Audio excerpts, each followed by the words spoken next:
So my general question is, for those who don't see a military role for Canada in Afghanistan, is there any circumstance other than one where there's been 9 United Nations Security Council resolutions passed unanimously authorizing the mission under Chapter 7 of the UN Charter, and where the overwhelming majority of the people in the country where the mission is taking place, in a poll conducted for the CBC, approved the work both of ISAF generally and of the Canadian Forces in particular?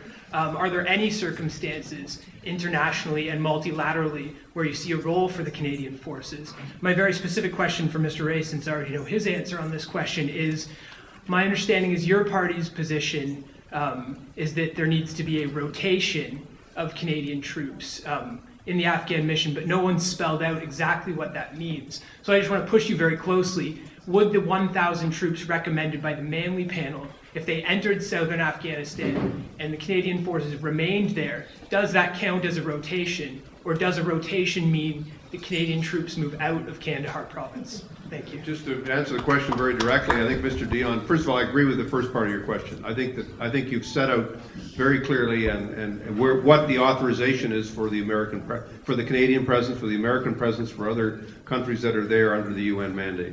And I think it's very clear.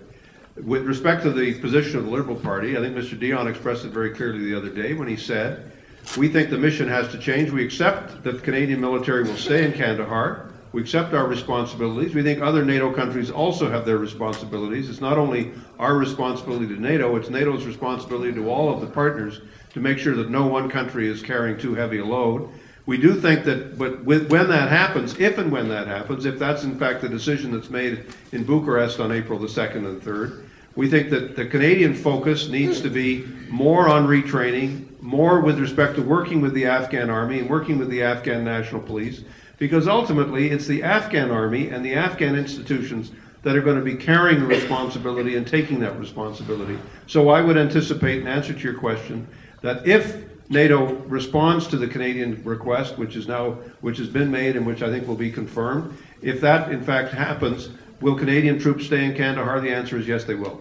So can I have your word as foreign affairs critic that an increased focus, whatever that is, on reconstruction and development constitutes a rotation for the purpose of the Liberal position? What we're saying is that there will continue to be a military presence in Afghanistan, and there will continue to be, if NATO responds positively to our request, there will be, from our position, there will continue to be a Canadian military presence and a security presence in Kandahar, and it's a security presence that will be focused on providing security for the civilian and other projects that are necessary, as well as for the training mission, which we think has got to be the critical new focus for the Canadian Army. Thank you. Thank you. Mr. Tindal?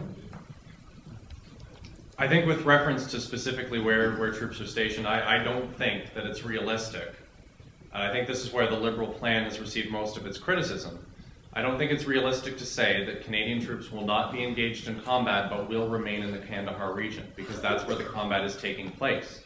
And so I think that when we talk about rebalancing the mission, we're talking about geography, and we need to be talking about Canadian troops having done their part in that region, and perhaps not, Western forces are not the best troops to be doing the work in that region, because of the perception of the histories that are involved in the perception, rightly or wrongly, of the people in the region that we're not part of the solution.